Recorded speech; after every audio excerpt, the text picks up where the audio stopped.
మీ పిల్లలు ఫారెన్లో చదవాలనేది మీ కల? మీ కలను నిజం చేసే ఏకైక సంస్థ విదేశ్ కన్సల్ట్స్. నమస్కారం, ఐడ్రీమ్ ప్రేక్షకులకు స్వాగతం. కాలభైరవుడిని ఎలా ఆరాధించాలి? కాలభైరవుడికి ముఖ్యంగా కొన్ని గుళ్ళల్లో చూసినట్లయితే గుమ్మడికాయతోటి దీపారాధన అనేది చేస్తూ ఉంటారు.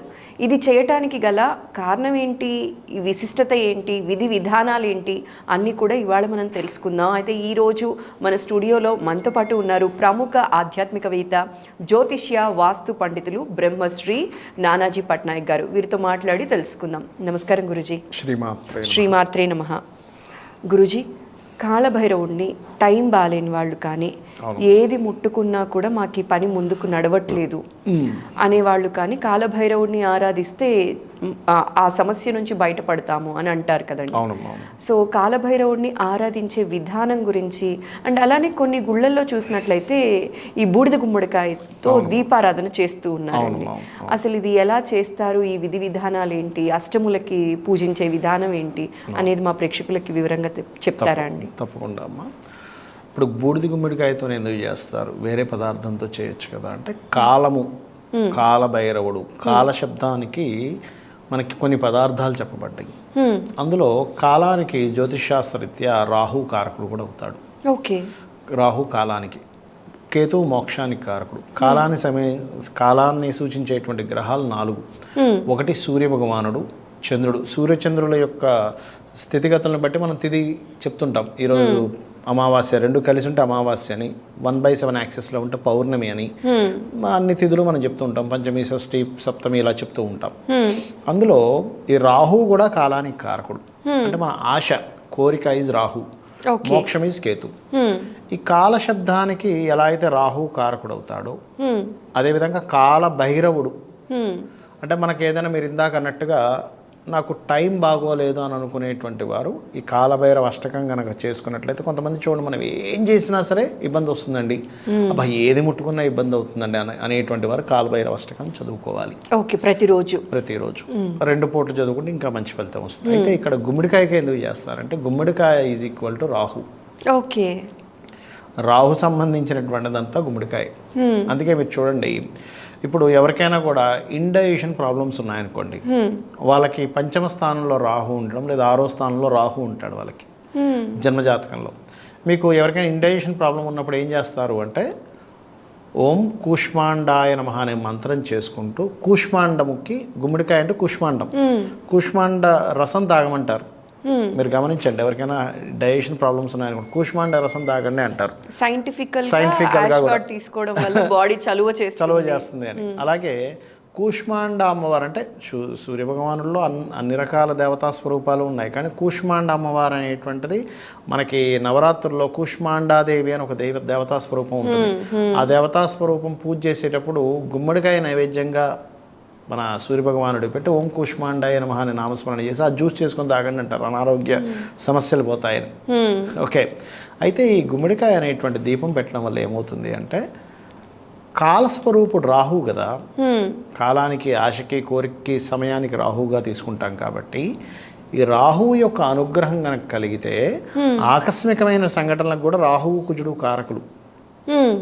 ఈ కాలంలో ఆకస్మికమైనటువంటి సంఘటనలు, ఇప్పుడు ఏంటి మనం ఏమనుకుంటున్నాము, ఒక పని చేద్దాం అనుకుంటున్నాము, ఆ పని రివర్స్ అయిపోతుంది. అయిపోయేసరికి మనం ఏమంటున్నాము, బా ఏమిటో నాకు ఇది అవ్వట్లేదు, ఏది కలిసి రావట్లేదని రివర్స్లో తిరుగుతుంటాడు రాహుకేతువులు. అన్నీ క్లాక్ వైజ్లో తిరుగుతుంటే రాహుకేతువులు మాత్రం యాంటీ క్లాక్ వైజ్లో తిరుగుతూ ఉంటాయి. అందుకని ఏమిటి, రాహువుని ప్రసన్నం చేసుకోవాలి అంటే గుమ్మడికాయలో దీపం పెట్టాలి. ఓకే. రాహు ప్రసన్నం జరుగుతుంది. రాహు ప్రసన్నం జరిగితే కాలం కలిసి వస్తుంది. ఆ కాలం కలిసి రావడానికి కేవలం గ్రహ ఆరాధన ఒకటేనా అంటే కాదు, కాలభైరవుడి యొక్క ఆరాధన లేదా కాళికాదేవి యొక్క ఆరాధన అని చెప్పారు శాస్త్రంలో. కాళికా ఆరాధన చేస్తే, మీరు నిజంగా నిత్యము కాళికా ఆరాధన చేస్తే శాస్త్రం ఏం చెప్తుందంటే, మీకు ఎంతవరకు బ్రతికుండాలో అంతవరకు బ్రతికుండగలుగుతారట.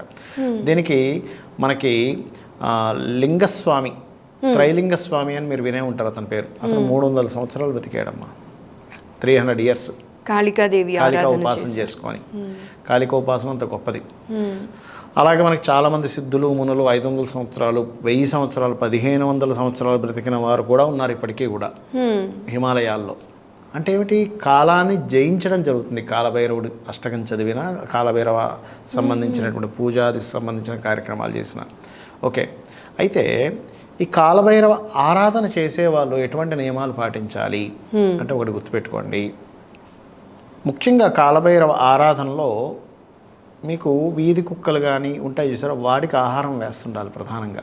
ఎందుకంటే కాలభైరవుడి దగ్గర ఉండేటువంటిది మీరు గనవ చూసినట్లయితే ఒక కుక్క కూడా ఉంటుంది వాహనంలాగా, అందుకని కుక్కలకి వేస్తుండాలి ఒకటి. రెండవది ఏమిటంటే పొరపాటును కూడా కాలభైరవ పూజ చేసేటువంటి వారు మీరు ఒక మాట అన్నారంటే, ఈ పూజకని కదా ఏ పూజకైనా సరే మీరు ఒక మాట అన్నారు అంటే ఆ మాట అలాగే నిలబెట్టుకోవాలి. మాట తప్పకూడదు, మాట అస్సలు తప్పకూడదు. కాలభైరవ అనుగ్రహం ఉండదు మాట తప్పితే. నేను కాలభైరవ పూజ చేసేస్తున్నానంటే కానీ ఇక్కడ మాట తప్పుతున్నా అంటే అది పోతుంది. మాట తప్పకూడదు, ముఖ్యంగా కాలభైరవ అనుగ్రహం మీకు కలగాలి అంటే. ఓకే, అలాగే ఈ కాలభైరవ అష్టకం ప్రత్యేకంగా మంగళవారాలు శనివారాలు కనుక చదివితే ఇంకా మంచి ఫలితం ఉంటుంది. నిత్యం చదువుకోవాలి, కానీ ఈరోజు ప్రత్యేకంగా ఏదైనా సరే ప్రత్యేకమైనటువంటి నైవేద్యం చేయడం మంగళ శనివారాలు కనుక చేసినట్లయితే సహజంగా జ్యోతిషాస్త్రరీత్యా కూడా మనకి నవగ్రహాల్లో మంచి ఫలితాలు ఇచ్చేవి, మన కర్మల్ని అనుభవింపజేసే గ్రహాల్లో శనికుజులు ప్రత్యేకంగా ఏంటంటే మనం పూర్వజన్మలో చేసినటువంటిది ఏదైతే కష్టతరమైనటువంటిది ఇంకోరికి ఇచ్చిన కష్టం ఆ రూపంలో మనకు వస్తూ ఉంటుంది. శనికుజ రూపాల్లో, వేరే గ్రహాల రూపంలో కూడా వస్తుంది, కానీ వీటి ద్వారా తొందరగా వస్తూ ఉంటుంది ఫలితం. అందుకని ఈ కాలభైరవ అష్టకం గనక చదువుకుంటూ ముఖ్యంగా శని మంగళవారాలు గనక ఎవరైనా సరే ఈ బెల్లముతో చేసినటువంటి పదార్థాన్ని, అందులో మీరు ఇందాక అన్నట్టుగా మనం గుమ్మడికాయ కలిపి బెల్లంతో చేసిన పదార్థాన్ని కనుక నైవేద్యంగా పెట్టి దాన్ని అందరికీ పంచినట్లయితే కూడా దోషం పోతుంది. ఓకే, అంటే బూడిద గుమ్మడికాయ బెల్లం కలిపి ఏదైనా నైవేద్య పదార్థం ఒక స్వీట్ లాగా చేసి స్వామికి పెట్టచ్చు. స్వామికి పెడితే చాలా మంచిది అది. ఓకే, సో ఇలా స్వామివారిని ఆరాధిస్తే కనుక ఆరాధించుకున్నట్లయితే మనకి టైం బాగాలేనప్పుడు బాగాలేనప్పుడు. అయితే గురూజీ ఇంకొక చిన్న మాట, ఇప్పుడు మనము కూష్మాండ దీపం అంటాం కదా, గుమ్మడికాయలో పెట్టే దీపం ఏదైతే ఉందో ఇది గుళ్ళో మాత్రమే పెట్టాలా, అష్టమికి మన ఇంట్లో కూడా పెట్టుకోవచ్చా? పెట్టకూడదని కొందరు అయితే గుళ్ళోనే పెడతారు, ఇంట్లో పెట్టకూడదని కాదు, పెట్టకూడదని ఉండదు అక్కడ. ఎందుకంటే మీకు భక్తి ప్రధానం అమ్మా. ఇక్కడ ఏమవుతుందంటే ఇంట్లో పెట్టకూడదేమో, గుళ్ళోనే పెట్టాలేమో, కొన్ని ఉంటాయి. మీకు గుళ్ళో పెట్టే ఛాన్స్ లేదు, అన్ని గుళ్ళో పెట్టే ఛాన్స్ ఉంటుందా చెప్పండి? కొన్నిసార్లు మనకి దగ్గరలో గుడి ఉండదు, పెట్టనివ్వరు. అలాంటప్పుడు చిన్న ముక్క చిన్నగా కట్ చేసుకొని, మరి ఇంత పెద్దదేం పెట్టాల్సిన పని లేదు, చిన్నగా ఒక గుమ్మడి ముక్కలా తయారు చేసుకొని దీపాన్ని దాని మీద పెట్టి పెట్టండి, తప్పులేదు. ఓకే, అలా కూడా మనం పెట్టుకోవచ్చు. అక్కడ భక్తి ప్రధానం. ఇక్కడ ఏమిటంటే కాలభైరవుడు నేను అర్చిస్తున్నాను, నాకున్నటువంటి కష్టము ఆ కాలభైరవుడు నాకున్న బ్యాడ్ టైం తొలగిస్తాడు, ఆయనే నాకు దిక్కు అనేటువంటి దాంతో ఉండాలి. కానీ నేను దీంట్లో పెట్టాలా దాంట్లో పెట్టాలా, ఇలా చేస్తే ఇదేమో, ఇలాంటివి ఎప్పుడు పెట్టుకోకూడదు, గుర్తుపెట్టుకోండి. ఇంకొక మాట గురూజీ, ఇప్పుడు మీరు ఇలా చేస్తే అలా చేస్తే అన్నప్పుడు ఇది గుర్తొచ్చింది. ఇప్పుడు మనకి అంటారు కదా, ఈ రోజే మొదలు పెట్టాలి. ఇప్పుడు కాలభైరవ అష్టకం నేను మండలం రోజులు చదవాలనుకున్నాను, ఫలానా రోజే మొదలు పెట్టాలి, ఇట్లాంటి నియమాలు ఏమన్నా ఉన్నాయా గురూజీ? ఒకటమ్మా, మంచి తిథి, మంచి వారము, మంచి నక్షత్రము చూసుకొని మొదలు పెట్టచ్చు, తప్పులేదు. కానీ శాస్త్రం ఏం చెప్తుందంటే ముహూర్తం అనేటువంటిది ఏదైతే ఉందో, మీకు ఉత్సాహం ఎప్పుడైనా కలిగింది, నాకు ఇప్పుడు కాలభైరవ చేయాలని వెంటనే చేసేయండి. ఓకే, మంచి రోజు ఏం చూడాల్సిన అవసరం లేదు. మీకు ఉత్సాహం కలిగింది, భక్తి కలిగింది, ఒక మంచి పని ఇమీడియట్లీ స్టార్ట్ చేయమని చెప్తుంది. ఒక దానం ఇవ్వాలి, ఒక ధర్మం చేయాలి, దాని గురించి మీరు ముహూర్తాలు చూడక్కర్లేదు. ఓకే, వెంటనే వాళ్ళకి దానం చేద్దాం అనుకుంటున్నారు, వెంటనే ఇచ్చేసాలి. దానికి ముహూర్తం చూసుకొని ఎలా చూడకూడదో, దేవతా సంబంధించినటువంటిది చేయాలనుకున్నారనుకోండి, వెంటనే మీకు ఉత్సాహం ఉంది, ఇప్పుడు వెంటనే ప్రారంభిస్తే దాని ఫలితం కూడా అలా ఉంటుందని చెప్తుంది శాస్త్రం.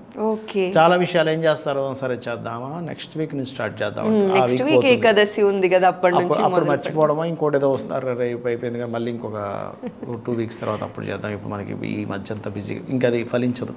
ఓకే, అది ఫలించినప్పుడే చేయాలి. మీకు ఉత్సాహం ఉంది, ఆనందంగా ఇప్పుడు నేను చేయాలని ఉత్సాహం వచ్చింది, ది బెస్ట్ ముహూర్తం, ఇంకది దానికి మించింది లేదు. చాలా మంచి విషయాన్ని ఇవాళ మా ప్రేక్షకులకు తెలియజేసినందుకు మరోసారి ప్రత్యేక ధన్యవాదాలండి. నమస్కారం గురూజీ. శ్రీమాత్రే నమః.